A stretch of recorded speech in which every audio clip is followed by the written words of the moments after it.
Hello guys, welcome back to Not Just Mecha, it's Marco here, and today we talk about the Spire Tyrants.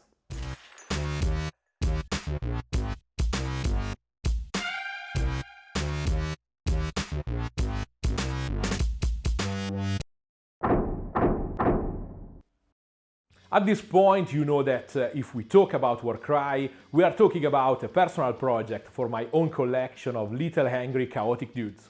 This means that I'll try to be as quick as possible because I really don't have time for personal projects. And most important, I can experiment new ways to do things, simply going with the mood of the moment. I have to play safe on commissions, but I can take some extra risks with my own stuff. The workflow for this project is a mix of I don't want to clean the airbrush, and the need to obtain the maximum with the minimum amount of time, but having a lot of fun in the process. To bring all these necessities together, I decided to paint everything using only washes, filters and glazes. Obviously, I couldn't stay inside the usual 5 hours, but I managed to stay inside 7, almost 8 hours of work, so less than 1 hour for every model. I can still call this a speed painting. You can consider this video as the wargaming translation of my video about sketching and mixing. Check the link up here to see that process in details. This time I wanted to loosely follow the original scheme, especially regarding the armors. They are meant to be candidate for the Vanguard, and I wanted to maintain that vibe using the classic concept with the black metal and bronze trims. I pushed a bit more on the different tones of the skins to enhance the idea of the ethnic and racial differences in the warband, and maybe show various levels of corruption like with the greenish unhealthy skins of the Pit Champion and the Head Claimer. My original idea was to make them very desaturated and weathered, almost in black and white with faded tones. But in the background they are gladiators that maintain their arrogance and showmanship even outside the arena. Following this idea, I imagined them proudly showing their personal heraldry with bright colors here and there, and using the big round shields to push on this storytelling, suggesting the idea of big old victories in the arena, immortalized on their weapons and used as a mental weapon against the enemies. But before moving to the interesting part, don't forget to subscribe and hit the bell button to always know what happens on the channel. Here's the warband built, based and with all the gaps filled and fixed. Check the video up here to discover my full process to prepare any model for painting.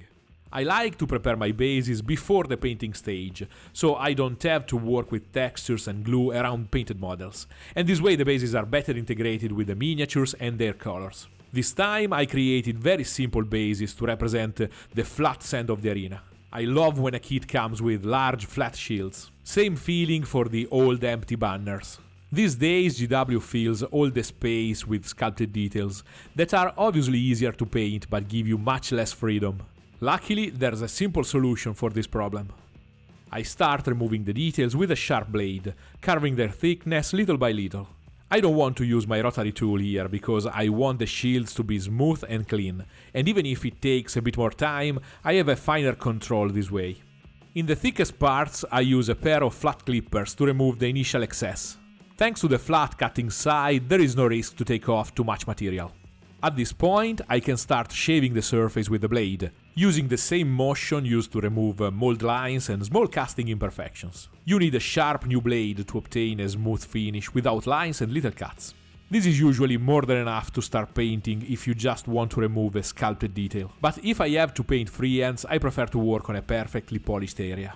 I don't want to fight against extra volumes, their lights and shadows, and the unwanted movements they bring in the middle of the drawing and its complex shapes. I use 800 grit sandpaper for the first pass. Then I move to a 1000 grit for the final polishing pass. Now I can really have some fun with the shields.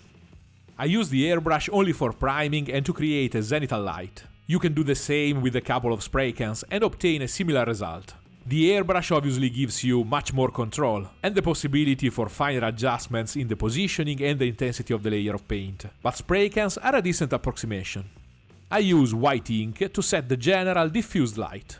This seems very simple and straightforward, but there are few important decisions to make at this point. If you want to paint over a black and white sketch, you have to adapt the application to the needs of the next steps.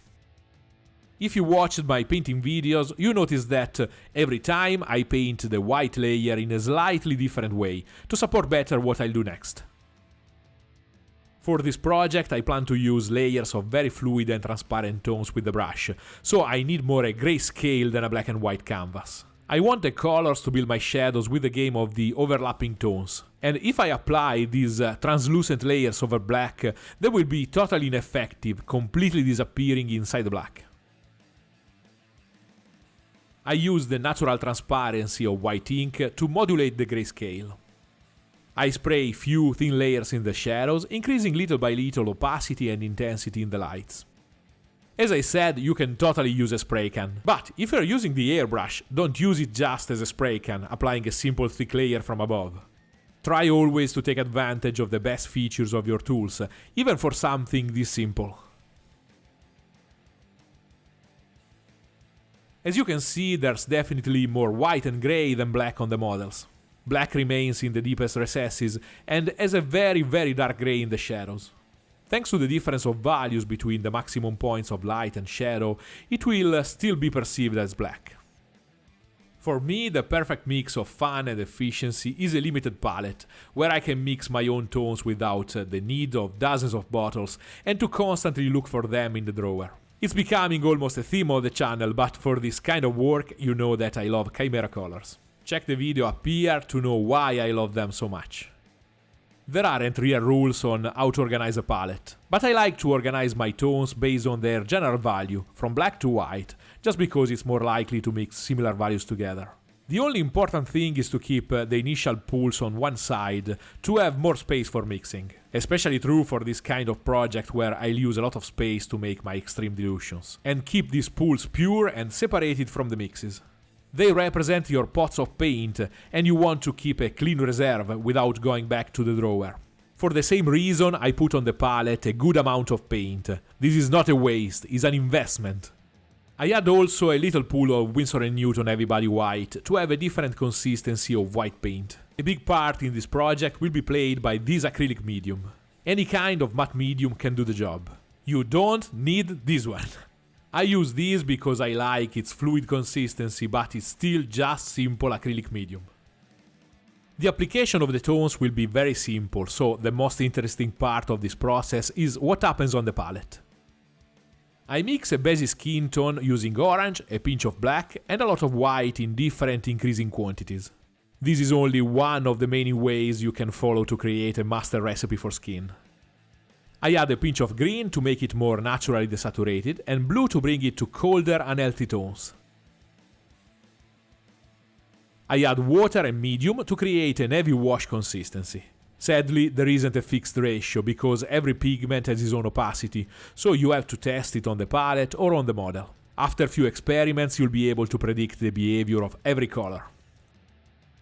I want to create my tones overlapping this kind of transparent layers, so I'll need several steps to achieve the effect, but the application is super quick and easy, so the balance between time and steps remains quite good, and the process is totally stress-free. That's always a nice bonus. I know that when I said washes at the beginning, you immediately thought about this. Haha, I don't use them. A wash is first a technique that GW labeled and bottled. You know that I don't have any problem with GW paints, and I use stuff like contrast paints all the time, but I always felt their washes to be very limited compared to what I can mix by myself. Make a wash is very easy, and mixing I can create much more tones and shades, and even more important, more different levels of consistency and opacity. Obviously, if you need really a lot of the same wash, go with a ready-to-use version. But it's not something I use in these volumes, so I don't need them in my workflow. I mix a darker skin tone using orange as base, red oxide and more black.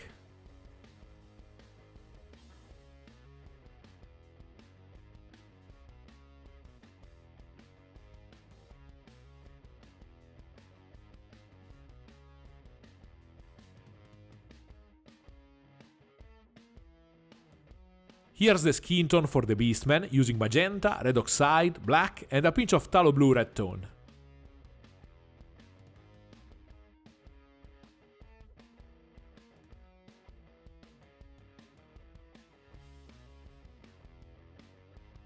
And a warmer reddish tone using red, magenta and red oxide.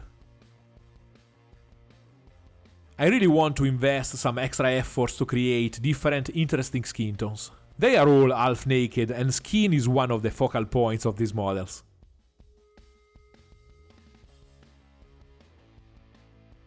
I apply 2 or 3 quick coats of every color, paying attention to avoid big pools of paint. This way I can build gentle transitions with an interesting contrast, with a minimal effort. I add warm yellow to the basic skin tone to make an healthier tanned version, like a sunny skin tone.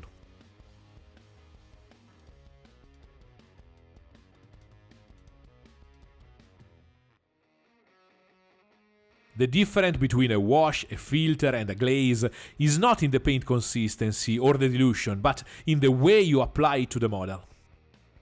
With a wash you overflow the surface, letting the fluid color to enter in the details and produce controlled pools of paint.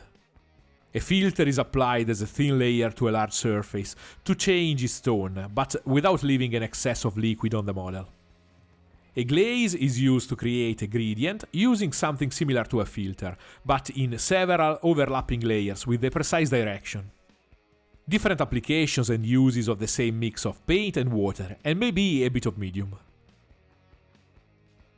Every application has to be darker than the previous one. I want the washes to flow in the deepest areas and set into the crevices and details, so every layer has to be darker and more controlled. I mix green and a bit of white to create a second wash for the greenish skin. These will work on top of the sketch and the previous layer, modulating values and tones. Part of the beauty of washes and filters is that they perfectly follow the shapes of the model, doing a lot of work for you.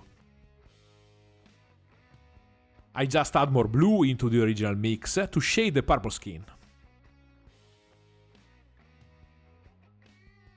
From here I use the tones I already have on the palette for the next shades. I use the purple mix to shade the dark skin tone, and the dark skin tone to shade the others. It's a clever way to save space on the palette, to save time and to keep a certain coherency and harmony between the various skin tones, since every single one contains something from the others. Let's move to the armor. I use Scale 75 Trash Metal as base for the mix. I use phthalo blue, red shade and orange to create a mix of powerful complementary tones that makes a deep, interesting chromatic black. I add my silver to the mix and I regulate the value with a pinch of real black. And I close the mix with a good dose of medium and water. I use a couple of layers of this mix, painting also over the trims, to build a solid base with a good modulation and strong dark lines around the edges, paying attention to avoid unwanted pools.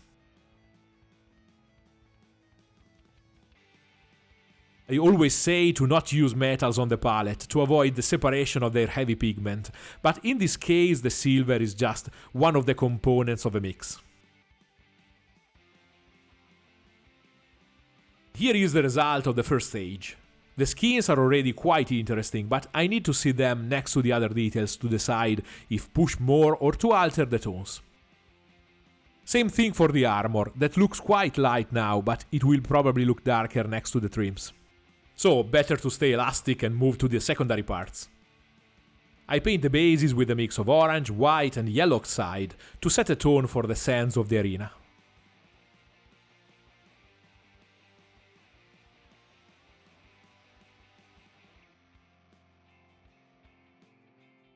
I mix a dark brown for the boots and leather straps, using violet, black, blue and red oxide.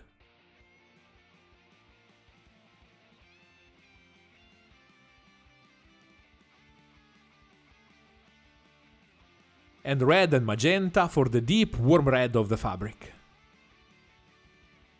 I use a thicker consistency here because I want a solid matte red, but you can still see a bit of modulation.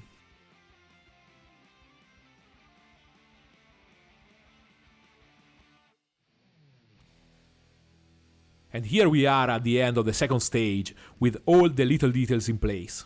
I painted also the horse using one of the mixes used for the warm skins, and modulated a bit more the red with a thin wash of black and magenta.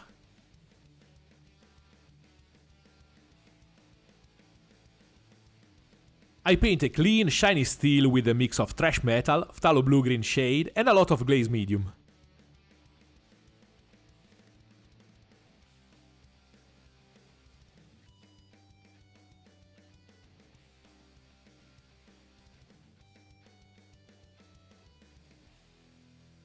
The idea is again to produce a lot of movement with this fluid, slightly transparent application.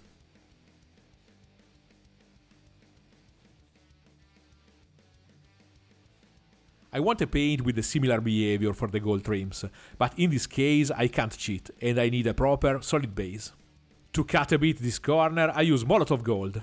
It's definitely not the best gold tone, and when it's dry it's quite dull and matte. But in this case I need more its covering power and extreme fluidity. I don't care too much about the tone because again I'll heavily wash it later, changing massively its finish and hue. So I need only a general sensation of warm metal and a light value as a base for the washes.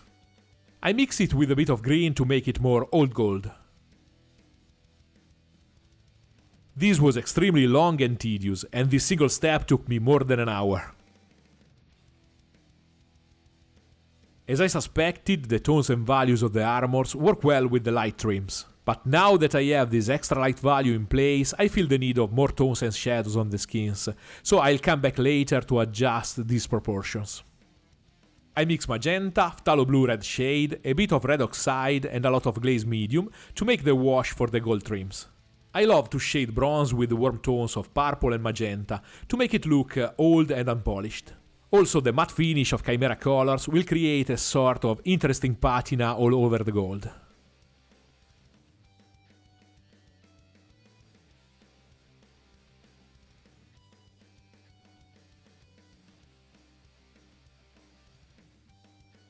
The effect is subtle, but with a couple of applications it starts to build up and become more and more effective. And I wash the steel with a mix of black and phthalo blue-green shade.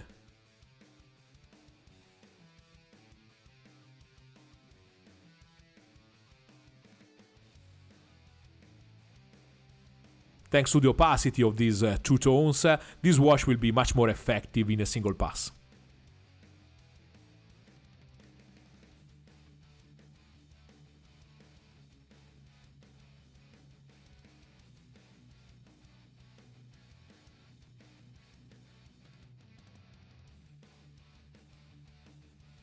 Remember, the effect of these washes is built in several layers to create every time an interesting and complex gradient easy to set and control.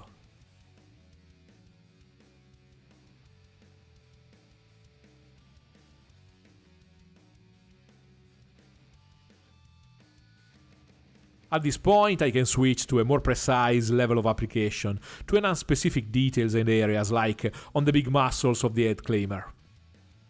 I use the tones I already have on the palette to glaze stronger, localized transitions in the edges of the muscles. Again, the main difference is in the application. Load the brush, unload the water on a piece of paper towel, and use the pigment trapped in the bristles to create a smooth transition layering the brushstrokes.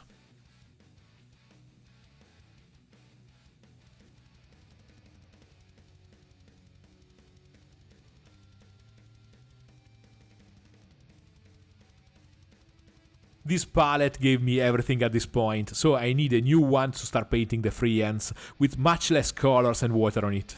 When using multiple palettes, I don't throw away the first one immediately, but I keep it as a reference for the tones I used, if I need to go back and fix something. Wait! I've always wanted to do this. And? I want to paint a classic Evil Sun banner on the first shield. For this I need red, orange, warm and cold yellow, plus black and white. Here I use thick, undiluted paint to create with a stippling motion a physical texture on the shield. I want to create the idea of the thick layer of colors used to paint it, and create a different tactile sensation with the other materials of the model. I don't care about shadows and volumes at this point, I'll glaze them later on top of the drawing. I use a soft pencil to sketch the outline of the face. Freehands don't have to be complicated, and you can use a lot of shortcuts like this one that I'll show you in a proper, dedicated video.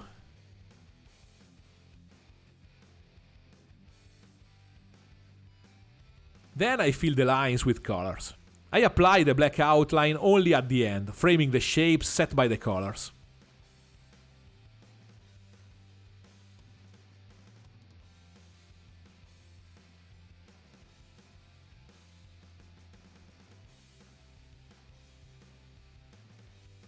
This way, the fine black line is easier to control and can be used at the same time to fix the shapes around the edges.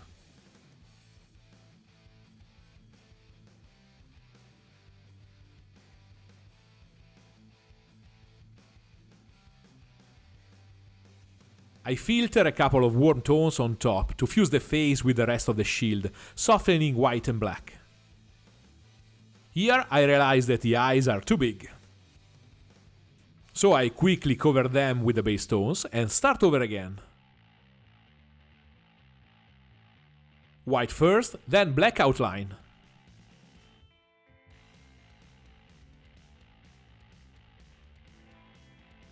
Much better now. Now I need only to add complexity to the big scary face, adding lines of expressions, lights and shadows. It's secretly easy if you copy the original artwork. For the second shield, I add to the palette the blue tones and green. The shape of the shield with the spikes in the middle reminds me of a fat piranha with an open mouth, so I'll paint a simple geometric heraldry to follow this idea. Same process and steps here. Pencil, tones and textures, outlines, refining and integration with the model.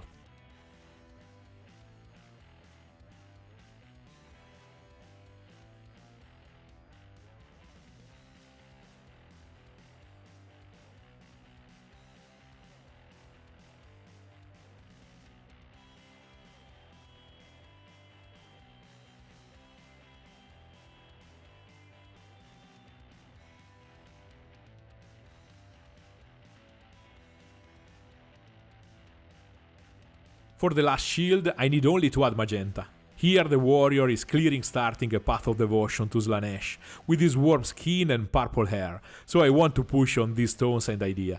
I want to paint a stylized octopus, but my first sketch didn't work well. Using a soft pencil in the first stage, it's very easy to correct any mistake.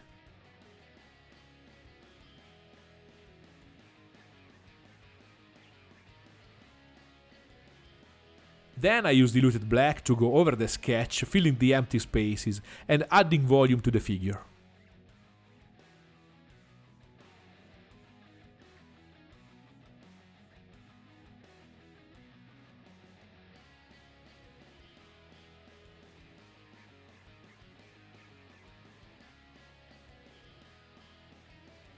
At this point, it's just a matter of adding extra details, little cuts, imperfections and textures.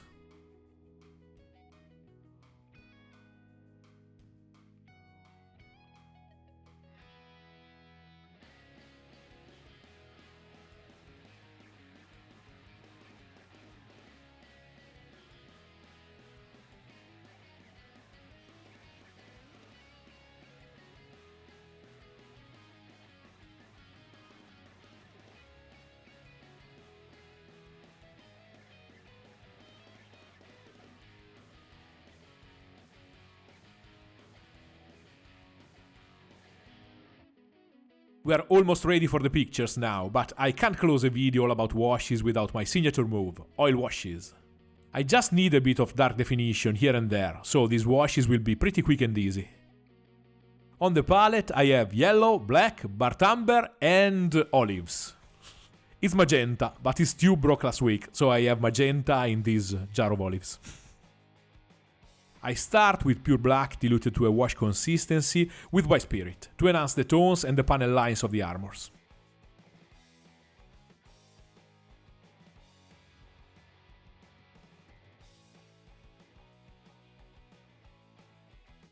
I use magenta and a bit of black for the skins. This time I don't want to wash all the skins, but I use it only in the deepest crevices and the details of the faces.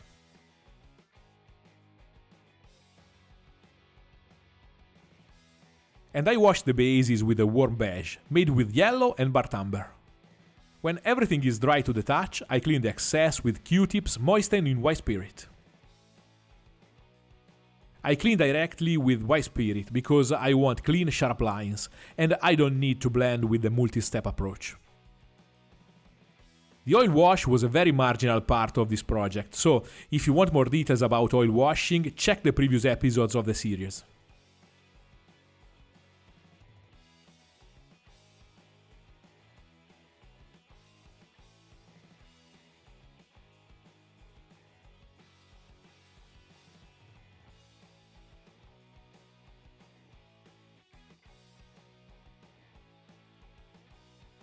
As always, the last thing to add is a sharp edge highlight.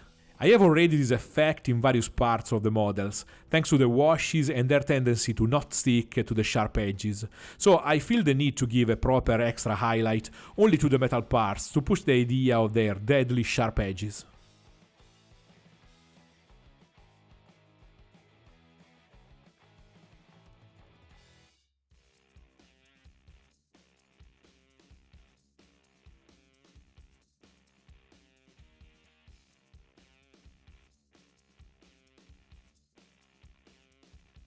And here is the final result. 7 hours and an handful of minutes to complete the project from start to finish. As I always say, the airbrush is an incredible tool to speed up your work, and I'll keep using it every time I can to ease every possible step of a paint job. But it's not a mandatory tool, and you can do everything with a brush, still maintaining the high speed often needed for gaming models. It's important for me to give you the idea that you have a lot of options to achieve the same or different results, and sometimes you can choose a way or another simply because you don't feel to clean the airbrush. If you like this video, give it a like and subscribe. Remember that you can always ask me anything down below with a comment, and you can follow my projects during the week using one of my socials. And if you want to support the channel and my work, check my Patreon page and its rewards. Or maybe ask for a commission. See you next week, guys.